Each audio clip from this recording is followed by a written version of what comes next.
नमस्कार विद्यार्थी मित्रांनो. स्वागत आहे तुमचं पुन्हा एकदा एम-पी-एस-सी लायब्ररी या आपल्या YouTube चॅनलमध्ये. आज आहे 23 जुलै 2025. सुरू करूयात आजच्या चालू घडामोडी. तर सर्वप्रथम पाहूया काल एक आपण प्रश्न विचारलेला होता.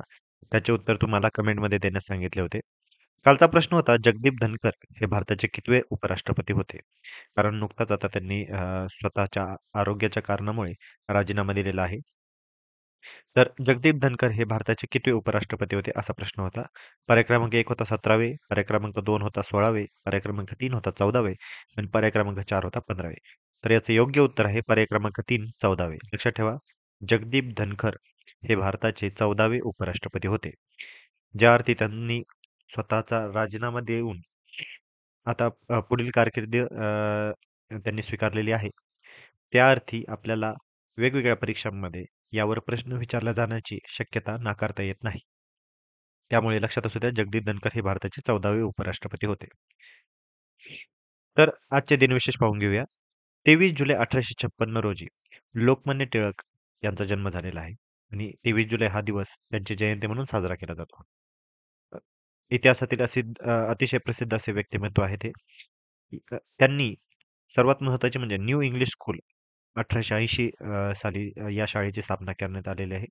त्यानंतर डेक्कन एज्युकेशन सोसायटीची देखील त्यांनी स्थापना केलेली होती. सार्वजनिक गणेश उत्सव आणि शिवजयंती उत्सव हे दोन्हीही उत्सव जे आहेत, याची सुरुवात त्यांनी 1893 साली केलेली आहे. त्यांनी काही महत्त्वाचे ग्रंथ देखील लिहिलेले आहेत. त्यातील महत्त्वाचे म्हणजे गीता रहस्य, the Arctic home of Vedas आणि ओरायन असे काही प्रसिद्ध ग्रंथ असे त्यांनी लिहिलेले आहेत. त्यानंतर 23 जुलै 1927 रोजी मुंबईमध्ये रेडिओ क्लबने पहिले रेडिओ प्रसारण सुरू केलेले होते आणि याच रेडिओ क्लबने पहिले जे रेडिओ प्रसारण सुरू केलेले आहे त्याचेच पुढे आकाशवाणीमध्ये रूपांतर झाले. तर लक्षात ठेवा, 23 जुलै 1927 रोजी मुंबईमध्ये रेडिओ क्लब याचे प्रसारण सुरू झालेले आहे. त्यानंतर 23 जुलै 1999 रोजी केनेडी अवकाश केंद्रावरून कोलंबिया यानाने चंद्रा ही अवकाशातील सर्वात मोठी दुर्बीण प्रक्षेपित केली होती. लक्षात घ्या, चंद्रा ही अवकाशातील सर्वात मोठी दुर्बीण ही आजच्या दिवशी म्हणजे 23 जुलै 1999 रोजी केनेडी अवकाश केंद्रावरून कोलंबिया यानाने प्रक्षेपित केलेली आहे. त्यानंतर 23 जुलै 1906 रोजी थोर क्रांतिकारक चंद्रशेखर आझाद यांचा मध्य प्रदेशातील झाबुआ जिल्हा भवरा येथे जन्म झालेला आहे. लक्षात घ्या, 1906 23 जुलै 1906 चंद्रशेखर आझाद यांची देखील आज जयंती आहे. त्यानंतर 23 जुलै 2012 आझाद हिंद सेनेतील कॅप्टन लक्ष्मी सेहगल यांचे निधन झालेले आहे.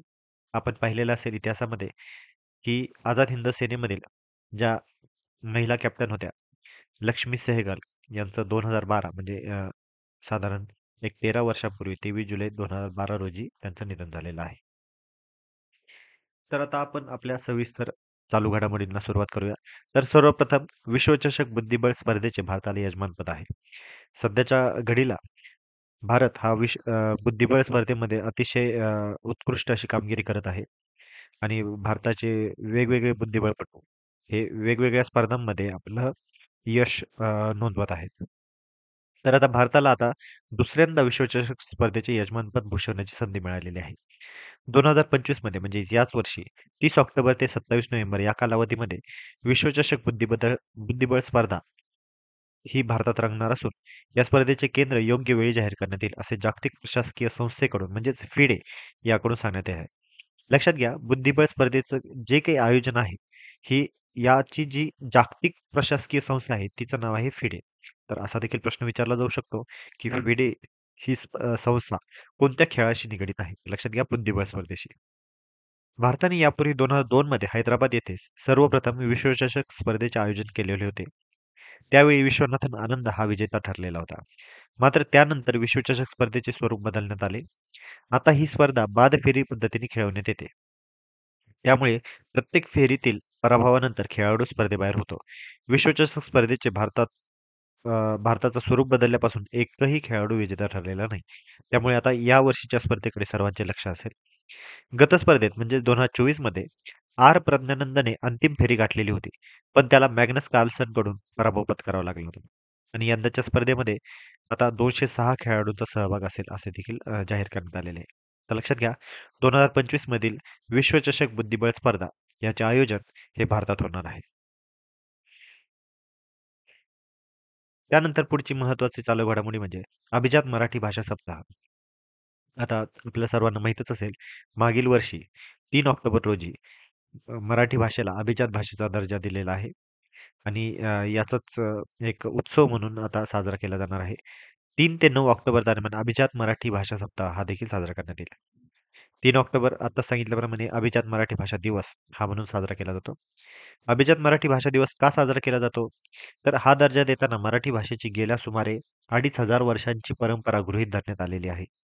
मराठी भाषेचे वैभव जपण्यासाठी, भाषेचे संवर्धन होण्यासाठी, जनमानसामध्ये मराठी भाषेच्या अभिजाततेची ओळख व्हावी, अभिजात मराठी भाषेसंदर्भातील संशोधन, जनजागृती जास्तीत जास्त व्हावी याकरिता प्रतिवर्षी 3 ऑक्टोबर दिवस हा अभिजात मराठी भाषा दिवस साजरा करण्याचा निर्णय घेण्यात आलेला आहे. लक्षात घ्या, राज्यसेवेचे जे स्वरूप बदलण्यात आलेले आहे, त्यात ऑब्जेक्टिव्हचा आता डिस्क्रिप्टिव्ह पॅटर्न करण्यात आलेला आहे. त्यामध्ये जर अभिजात मराठी भाषा का देण्यात आला किंवा याविषयी जर कोणताही प्रश्न विचारण्यात आला, तर अशा पद्धतीचं आपण कंटेंट त्यामध्ये वापरू शकतो. त्यासाठीच ही संपूर्ण माहिती महत्त्वाची आहे.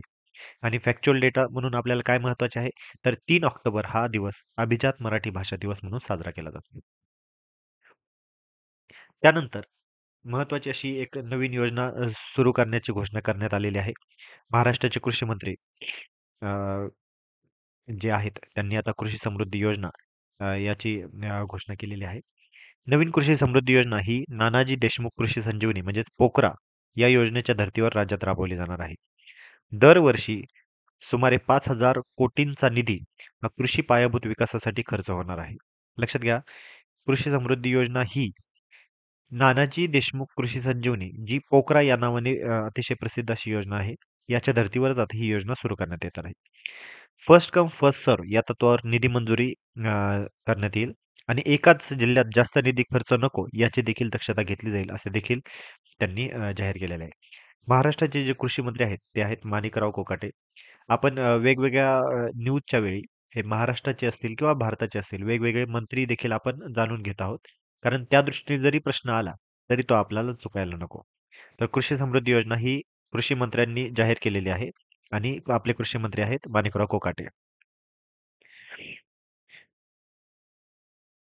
आणि या योजनेअंतर्गत गुंतवणुकीची काही प्रमुख क्षेत्रे देखील निश्चित करण्यात आलेली आहेत. सर्वप्रथम आहे त्यामध्ये जलव्यवस्थापन, ज्या अंतर्गत शेततळे, ठिबक, तुषार सिंचन, जलसंधारण यावर अ, भर देण्यात येईल. त्यानंतर मृदा व कीड व्यवस्थापन या अंतर्गत मृदा चाचणी, सेंद्रिय खत, अचूक अन्नद्रव्ये यावर भर देण्यात येईल. तसेच बहुपीक पद्धतीमध्ये कडधान्य, भरडधान्य, तेलबिया, फलोत्पादन, औषधी वनस्पती यावर भर देण्यात येईल. तसेच साठवण व बाजारपेठ यामध्ये गोदामे, शीतगृह, शीतसाखळी, सुकविण्याची जागा यावर भर देण्यात येईल. तसेच पूरक व्यवसायामध्ये शेळीपालन, मत्स्यपालन, रेशीम, देशी गोवंश संवर्धन यावर देखील भर देण्यात येईल. आणि तसेच एफ-पी-ओ व समिती बळकटीकरण देखील करण्यात येईल. म्हणजेच या अंतर्गत प्रशिक्षण आणि क्षमता विकास यावर देखील भर देण्यात येईल. तर लक्षात असू द्या, कृषी समृद्धी योजना ही पोकरा या योजनेच्या धर्तीवर सुरू करण्यात येत आहे. पोकरा योजना काय आहे? तर project on climate resilient agriculture हा असं त्याचं लॉंग फॉर्म आहे. Project on climate resilient agriculture आणि ही जी पोकरा योजना आहे, ही जागतिक बँकेच्या सहकार्याने राबवली जात असून नानाजी देशमुख कृषी संजीवनी या नावाने देखील ती ओळखली जाते. आता ही जी कृषी समृद्धी योजना आहे, याचे उद्दिष्ट काय आहे? तर आत्महत्याग्रस्त भागातील शेतीला हवामान अनुकूल बनवणे. म्हणजे लक्षात घ्या, जे प्रामुख्याने मराठवाडा आणि विदर्भातील जो काही भाग आहे, या भागातील शेतीला हवामान अनुकूल बनवण्यासाठी ही योजना आता सुरू करण्यात येईल. तर लक्षात घ्या, कृषी समृद्धी योजना. तर या होत्या आजच्या चालू घडामोडी.